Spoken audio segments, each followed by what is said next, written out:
할렐루야! 우리 한번 따라하겠습니다. 영적 전쟁과 기도의 능력. 영적 전쟁과 기도의 능력. 이와 같은 제목으로 출애굽기 17장 8절로 13절 말씀 중에서 함께 은혜를 나누기로 합니다.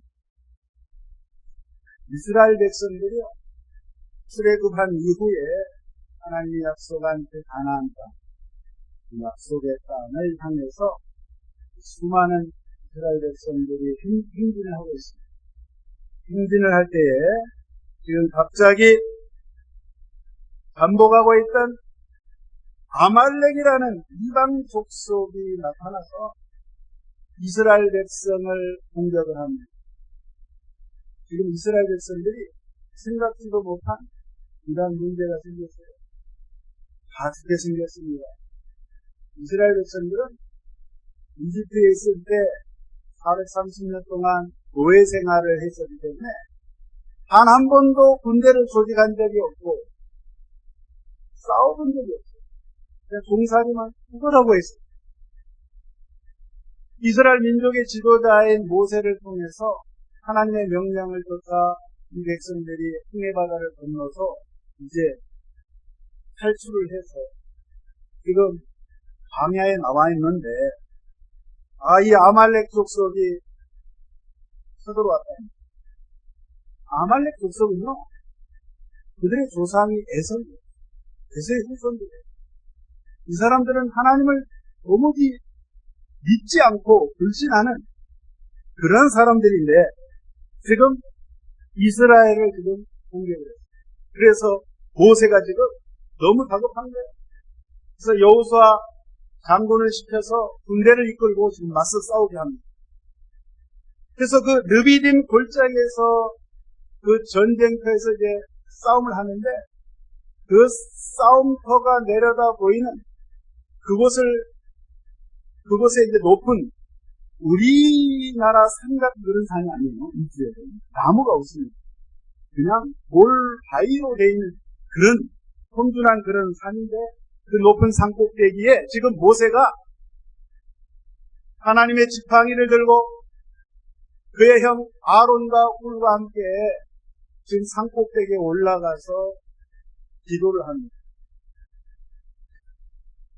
칼을 들고 군대를 이끌고 여호수아는 지금 이 아말렉과 정말 목숨을 다해서 지금 싸움을 하는데, 사실 게임이 안 되는 전쟁이 전혀 이스라엘 백성들은 훈련이 되어 있지 않고, 어떻게 보면 오합지졸, 무기가 제대로 있나요? 싸워본 적이 없습니다. 그러니까 아말렉하고 전투하면 백전백패인데 절대 이길 수 없는 그런 상황 가운데 모세는 지금 산에 올라갔습니다. 여기 오늘 보니까 모세가 하늘을 향해서 두 팔을 벌리고 하나님 앞에 간구하죠. 그런데 희한하게 모세가 손을 들면 이스라엘이 이기고, 손을 내리면 아말렉이 이기는 거예요. 그러니까 어떠겠어요? 손을 내리면 안 되잖아요. 팔이 너무너무 아파가지고 손을 내릴 수밖에 없는데, 그래서 아론과 홀이 양쪽에 팔을 잡고 그 돌을 갖다가 모세 할아버지를 거기 앉혀놓고, 여러분 아론도 나이가 많아요. 모세가 80이 넘었는데 형이 3살이 더 많고, 아마 후에 대해서는 기록이 없는데 아마 모세의 누나였던 미디암의 남편이 아닌가 그러시죠. 그러니까 세 분 다 할아버지 연세가 많으시죠. 전쟁터에 나갈 수 없는 상황, 할 수 있는 건 오직 하나님 앞에 기도할 수. 그래서 양쪽에서 구축을 해가지고 지금 하늘 향해서 하나님 앞에 기도합니다. 해가 지도록 하늘 내리지 않고 기도했을 때 결과가 어떻게 됐어요? 이겼어요. 이스라엘이 이겼어요. 아말렉이 다 쫓겨났어요. 여러분 오늘 이 전쟁 상황을 보면 우리가 전쟁터가 한 곳이 아니라 두 군데임을 우리가 분명히 알 수 있습니다. 여호수아가 칼을 들고 가서 지금 싸우고 있는 그 실질적인 전쟁터와 그 산꼭대기에 기도를 통해서 현장에 칼을 들고 총칼을 들고 싸우는 그 전쟁터보다도 더 중요한 것이 하나님 앞에 기도하는 것, 하나님의 말씀을 붙잡는 것, 이 영적인 전쟁이라는 것을 오늘 말씀을 통해서 분명히 하나님께서 저와 여러분에게 알려주고 계십니다. 그래서 오늘 이 모세가 손을 들었다는 것은 하나님 앞에 항복한다. 내 뜻과 의지와 내 방법과 내 실력을 다 접어두고 오직 하나님의 방법으로 하나님의 뜻대로 하나님 되어지기를 원합니다. 전적으로 하나님만을 의지하는 그러한 자세라는 거예요. 또 한 가지는 하나님 앞에 기도했다는 거예요. 하나님이 하시지 않으면 우리는 죽을 수밖에 없습니다. 주님이여 살려주시옵소서. 이렇게 하나님 앞에 간절히 기도했었을 때 하나님께서 능력의 팔로 이 전쟁을 이끌어 주셔서 살 수 있도록 하나님이 그 위협 가운데 구출해 주셨다는 사실. 할렐루야. 그래서 사실 저와 여러분요, 우리가 신앙생활하고 우리가 지금 숨쉬면서 이 땅을 살아가지 않습니까? 특별히 예수 그리스도를 믿는 저와 여러분들은요, 눈에 보이는 이 세상 이면에 사람 눈에 보이지 않는 영적인 세상이 분명히 있다는 것을 여러분 늘 인식하시고 항상 하나님 앞에 이 우리의 대적 원수 마귀 아말렉이 저와 여러분을 죽이려고 틈만 나면 공격을 하고 물고 찢고 우는 사자와 같이 삼킬자를 찾고 다니는 그 원수 마귀 아말렉에 여러분 굴하지 마시고 항상 주의 말씀으로 깨어 있어야 될 줄로 믿습니다. 오늘 여기 보니까 모세를 도와서 아론과 훌이 함께 동역을 했어요. 함께 마음을 같이 했어요. 그러니까 우리가 기도를 해도 혼자 기도하는 것보다 우리 집사님, 원사님, 우리 성도님이 함께 손을 맞잡고 하나님 앞에 간절히 기도했을 때 그 중보의 기도를 하나님께서 더 빨리 들어주실 줄로 믿습니다. 여러분, 오늘 이 아말렉이 공격할 때 보면 신명기 25장 17절에는 조금 더 자세하게 기록을 하고 있습니다. 뭐라고 기록했냐면 너희는 애굽에서 나오는 길에 아말렉이 내게 행한 일을 기억하라. 곧 그들이 너를 길에서 만나 네가 피곤할 때에 내 뒤에 떨어진 약한 자들을 쳤고 하나님을 두려워하지 아니하였느냐. 여러분, 아말렉이 공격을 할 때요, 전면전으로 치고 들어온 게 아니라 이스라엘 백성들이 행진할 때 행진하는 가운데 그 광야 사막이 얼마나 덥고 얼마나 힘들어요. 자동차가 있습니다. 핸드폰이 있습니다. 길도 없는 그 길을 걸어가는데 그러니까 너무 힘들어서 지쳐서 뒤에 처져 있는 병들고 약한 사람들을 그런 사람들만 먼저 골라서 아주 그냥 비열하기 시작했어요. 아말렉이 공격했어요. 이 말씀을 다 해놓고 보면 그럼 우리가 신앙생활할 때 마귀 아말렉이 우리를 공격할 주 대상이 바로 이렇게 정말 믿음의 행렬에서 뒤쳐져 있는 사람을 먼저 공격한다. 이 말은 정말 우리가 어떻게 됐든지 간에 신앙생활하면서 최대한 하나님 앞에 우리가 말씀을 사모하고 갈급하고 하나님, 나는 주님 없이는 도저히 이 세상을 살 수 없습니다. 그런 사모하는 마음을 가지고 주 앞에 그렇게 앞에 나와서 무릎을 꿇는 사람, 그런 사람은요 아말렉이 건드릴 수가 없다 이 말이에요. 그러나 그렇지 않고 늘 뒤에 쳐져서 신앙생활을 해도 교회 출석도 그냥 그렇고 그냥 모든 생각이 다른 쪽에 있어요. 하나님을 예배하고 하나님의 말씀대로 사는 것보다 세상의 것에 무엇을 먹을까? 이 땅에서 무엇을 마실까? 그저 사는 거에 전전긍긍 염려 근심 걱정하다 보면 마귀의 발이 될 수밖에 없다는 거예요. 여러분, 예수님의 제자 베드로가 언제 시험이 들었나요? 예수님께서 이제 잡히셔서 그 대제사장 가야바의 집으로 끌려갈 때에 베드로가 어떻게 했냐면 멀찍이 예수님이 어떻게 되는가를 보기 위해서 멀찌감치 따라가다가 올무에 빠진 거예요. 그래서 그곳에 들어가서 있을 때 거기 계집종이 너도 예수와 한패 아니냐? 내가 너를 봤다라고 했을 때 나는 예수를 도무지 알지 못한다. 베드로가 부인합니다. 세 번을 아주 욕을 하면서 저주를 하면서 나는 그런 예수 모른다. 여러분, 멀찍이 따라가야 돼요. 저와 여러분이 예수님을 멀찍이 따라가면 절대 안 되는 주님과 함께 늘 말씀으로 성령으로 붙어 있어요. 포도나무 대신 예수님, 그 예수님께 우리가 붙어 있어야 우리가 살 수 있다는 거예요. 예수님 떠나서는 절대로 한시도 저와 여러분이 살 수 없음을 베드로의 그 모습을 통해서 알 수 있는데, 여러분, 우리 신앙은 우리가 눈에 보이지 않는 영적인 세계, 영적으로 저와 여러분이 민다. 어떤 일이 생기면, 어떤 문제가 생기면 문제 그 자체만 집중하다 보면 우리가 올무에 빠지게 됐어요.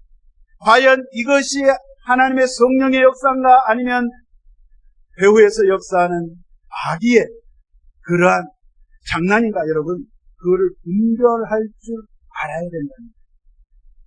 예수님께서 온 유대와 사마리아 갈릴리 지역을 다니시면서 하늘나라 복음을 증거하셨습니다.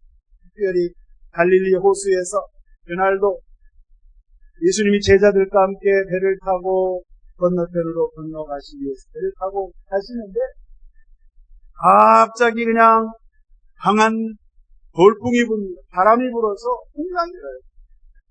지금 제자들과 함께 다 물에 빠져 죽을 판이에요. 예수님께서 그 호수와 바람을 명령을 내립니다. 뭐라고 해요? 잠잠하라, 고요하라. 그랬더니 즉시 고요해졌어요. 우리 예수님은 천지 만물을 창조하신 창조인 줄로 믿습니다. 그분이 명령하시니까 그럴 수밖에 없는 거예요. 근데 가만히 보니까 이 바람을 일게 하는 뒤에 역사하는 것이 바로 마귀의 장난이었다. 예수님이 복음을 전하지 못하도록, 사역하지 못하도록, 제자들이 주의 일을 하지 못하도록 이렇게 방해를 하는 것이 바로 저와 여러분 실제적인 삶 속에 뒤에서, 눈에 보이지 않는 배후에서 역사하는 그러한 힘이 있다 이 말이에요. 자, 여러분, 저와 여러분이 잘 아는 예수님의 12제자 가운데 가룟 유다가 있습니다. 가룟 유다는 막판에 예수님을 은상실에 팔아 넘겼어요. 배신자 가룟 유다. 근데 가룟 유다가 그 요한복음 13장 2절에 보니까 어떻게 표현하고 있냐면 이미 마귀가 가룟 유다의 마음에 예수를 팔려는 생각을 넣었더라. 예수님을 팔려고 이미 그 마음속에 그러한 악한 생각, 나쁜 생각을 가졌다 이 말이에요. 갑자기 생겨난 게 아니라 그 마음이 이미 들어갔던 거예요. 귀신, 마귀가 들어갔다는 거예요.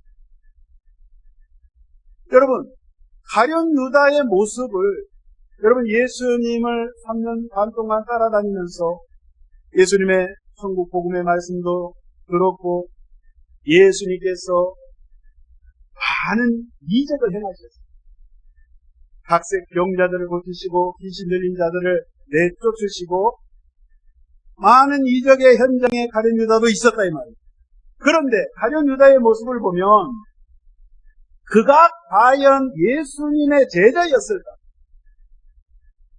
우리가 말한 예수님의 12제자 가운데 머리가 가장 똑똑했어요. 제가 볼 때는 두 번째 똑똑한 사람은 빌. 왜냐하면 가룟 유다는요, 다른 제자는 다 북방 출신, 갈릴리 출신, 다 어부들이고 세리고 이러는데 이 가룟은 남쪽 남강 출신. 보통요 더운 지방 사람들이 머리가 이상합니다. 이쪽도 좀 남쪽이죠. 전라도 아닙니까? 머리가 이상해. 제가 보니 이쪽에 계신 분들이 모르겠어요. 근데 문제는 머리가 이상하고 셈을 계산을 잘해. 예수님께서 가룟 유다에게 이제 예수님이 전도 여행을 가고 사역을 하는 모든 경비를 쓰는 경리를 맡겨줬어요. 돈주머니를 가룟 유다에게 맡겼어요. 그런데 가룟 유다는 여러분 어떤 마음을 평시에 가지고 있었냐? 한날은요 마리아가 예수님의 발 앞에 그 비싼 향유를 머리에 부었습니다. 그 머리칼로 그 예수님의 발을 닦으면서 마치 예수님이 앞으로 돌아가실 것을 생각해서 장례를 준비하는 그런 의미에서 그 향유를 부었는데 옆에 보고 있던 가룟 유다가 뭐라고 이야기합니까? 아니 이 아까운 향유를 왜 여기다가 낭비하느냐? 이것을 한 300데나리온에 팔아가지고 불쌍하고 가난한 사람들한테 나눠줘야지 왜 그것을 낭비하느냐 호통을 칩니다. 그런데 성경은 분명히 이렇게 기록합니다. 요한복음 12장입니다.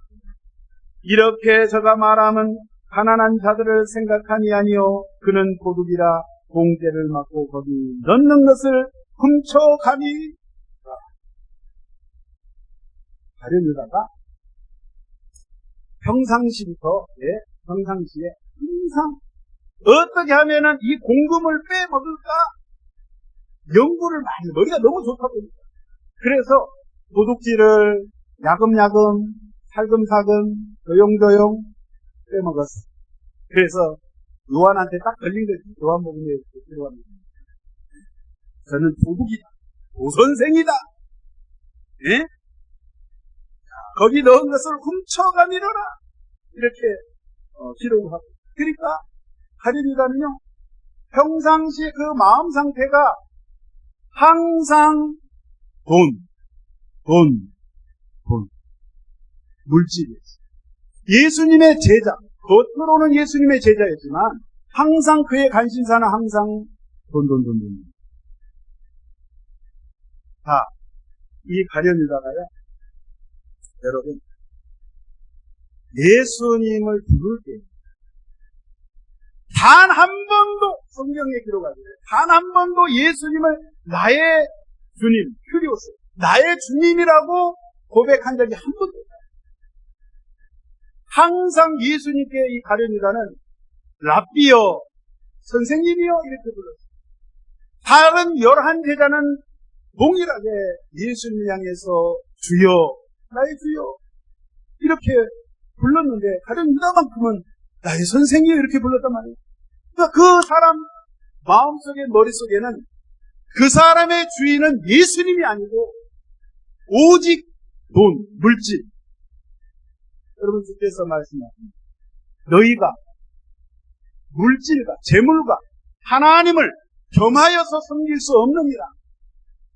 그러니까 가룟 유다는 이미 그 속에 그 사람의 주인은 주님이 아니시고 예수님이 아니시고 세상의 명예와 세상의 돈과 물질을 향해서 그러한 생각으로 가득 찼었다 이 말이에요.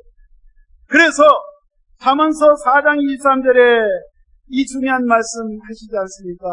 너희가 무릎 지킬 만한 것보다도 또 이 마음을 지켜라. 생명이 근원이 그 속에서 납니다. 저와 여러분이 이 마음의 생각을 어떻게 하나님의 말씀으로 잘 지킬 것인가를 조심하십시오. 그렇지 않으면 원수 아말렉이 내 마음으로부터, 내 생각으로부터 이것을 빼앗아간다 이 말이에요. 바라옵기는 저와 여러분들이 항상 우리가 이 마귀, 이 흉악한 마귀, 이 아말렉을 이길 수 있는 방법, 유일한 방법은 오직 우리 주님께서 저와 여러분에게 주신 진리의 생명의 말씀인 줄을 믿습니다. 이 말씀을 붙잡고 이 말씀을 마음판에 새기고 내가 아버지 하나님께 기도할 때에 우리가 이길 수 있다 이 말이에요. 그래서 저와 여러분 사실요 그런 게 있어요. 신앙생활 예수 믿기 전에는 그런 거 잘 몰랐어요. 영적인 세계를 잘 몰랐어요. 그런데 예수 믿고 난 다음에 한 가지 저와 여러분이 아는 건 이거예요. 희한하게 내가 오늘부터 작정하고 내가 성경을 읽으리라, 내가 기도를 1시간 이상 하리라, 내가 예배를 빼먹지 않고 하나님께 예배하고 찬양하리라 라는 마음을 먹는 순간 희한하게 마귀가 역사해요. 가만히 있던 마눌님께서 내 성질을 건드려요. 가만히 있던 아들과 남편이 오늘따라 이상하게 나를 열받게 하고 화나게 하고 죄짓도록 그렇게 내 마음을 뒤집어 놓고, 그렇지 않나요 여러분? 안 해봐서 몰라요? 희한하게 내가 큰맘 먹고 하나님의 말씀대로 내가 살아가리라, 내가 잘 해보리라, 신앙생활 잘 하리라, 이런 마음을 먹고 작정을 딱 하고 그런 마음을 먹으면 다른 사람과 내 바로 옆에 있는 사람을 보는 사람이 나로 하여금 분노케 하는, 하나님의 말씀으로부터 떨어지게 하는 그러한 일들이 일어나는데 여러분 절대로 속지 마시기 바랍니다. 아멘이세요? 그러면 그럴수록 절대 물러나지 마시고 더욱 말씀을 붙잡으시고 기도에 매진하시고 주의 이름으로 축원드립니다. 마귀가 사용하는 가장 치명적인 방법, 공격하는 방법이 뭐냐면요, 우리 마음속에 부정적인 생각을 가져다. 부정적인 생각. 그래, 너는 안 돼. 너는 쓸모없는 인간이야. 너 무능하잖아. 너들 해봤잖아. 여전히 안 돼. 너는 이제 망했어. 에이, 그냥 죽어라. 우리 마음 가운데 그러한 소리가 들려집니다. 부정적이고 패배적이고 안 된다 그러고 망한다 그러고, 여러분 그런 소리가, 그런 마음이 생겨날수록 여러분 우리 주 예수 그리스도의 십자가에 흘리신 보혈의 능력을 의지해서 명령하며 쫓아내야 될 것이 있습니다. 내가 나사렛 예수의 이름으로 명하노니 나를 괴롭히고 혼미케 하는 더러운 귀신은 떠나갈지어다. 나의 생각 속에서 떠나갈지어다. 질병도 떠나갈지어다. 저주는 사라질지어다. 예수 보혈과 예수 그리스도의 걸어가신 이름을 의지해서 명령하시가 떠나갈 줄로 믿습니다. 오늘 모세와 그 공격자들이 함께 기도했을 때 그런 능력이 나타난 것처럼 저와 여러분 능히 할 수 있다 이 말입니다. 여러분 전쟁터에서 가장 큰 문제가 뭐예요? 전쟁하기 전에 사실 병력이 무기도 그렇고 우리가 월등히 앞서 뭐 보나 마나 게임 전쟁 하나 마나 우리가 이겨. 그런데 여러분 전쟁하기 전에 가장 큰 문제가 적과 싸움하기 전에 내 마음에 두려움, 무서움이 확 오는 거예요. 그게 가장 큰 적이라 이 말이에요. 그러니까 저와 여러분이 항상 과연 그게 될까? 과연 주님이 나와 함께 하실까? 나를 버리지 않으신 거 아닌가? 내가 기도를 그렇게 해도 하나님은 왜 말씀하지 않느냐? 그런 생각으로 여러분, 자꾸 염려하고 근심하고 또 특별히 두려움이 내게 올수록 그와 여러분이 담대하게 여러분 마귀를 대적해야 될 줄로 믿습니다. 마귀를 대적하라? 그리하면 너희를 피하리라 말씀하고 있습니다. 그와 여러분이 절대로 두려워하지 마시고 떨지 마시고 인내지 마시고 물러나지 마시고 당당하게 어깨를 펴시고 어깨에 다 펴보세요. 따라서 하겠습니다. 나는 하나님의 사랑받는 자녀이다. 그러므로 나를 괴롭히고 우리 가정을 괴롭히는 원수 마귀는 떠나갈지어다. 예수의 이름으로 명하노니 목숨을 놓고 떠나갈지어다. 명령을 하시면 여러분 그렇게 될 줄로 믿습니다. 저와 여러분은 바울 사도가 이야기했듯이 예수 그리스도의 전사의 병사의 주님의 다 군인이라 영적인 군인. 우리가 싸우는 거는 혈과 입으로 막 욕하고 저주하고 주먹질하고 그렇게 싸우는 게 아니라 말씀으로 기도로 성령님을 의지하면서 나갈 때 우리가 이제 2022년 전반기 이제 지났습니다. 하반기 7월부터 또 6개월이 시작되는데 그 하반기 반드시 저와 여러분이 승리를 가져올 줄로 믿습니다. 그러므로 말씀을 깨어서 기도하므로 여러분 어느 곳에 누구를 만나든 어떤 일을 당하든 당당히 승리하며 이씨 대신 그 승리의 깃발 대신 그 하나님을 나갈 때 승리만 있을 줄로 믿습니다. 기도합니다. 좋으신 하나님 아버지 너무나도 고맙고 감사합니다. 오늘 영적인 전쟁에 대해서 아버지 하나님 말씀을 살펴봤습니다. 아버지여 보이는 것보다도 보이지 않는 세계 가운데 이 배후에 역사하는 흑암의 세력을 하나님 우리의 대장 되신 예수 그리스도 나의 생명의 주님 보혈의 피를 의지하고 주의 말씀을 붙잡고 담대히 나갈 때 승리하는 줄로 믿사오니 우리 모두 다 믿음의 사람들이 되게 하여 주시고 이번 한 주간도 더욱 주님을 붙잡고 나갈 수 있도록 성령 하나님 인도하여 주시옵소서. 주께서 붙잡아 주심을 믿사옵고 감사드릴 때에 우리 예수님 이름으로 기도합니다. 말씀 생각하시면서 주여 다가오는 7월 한 달도 승리하기 원합니다. 주님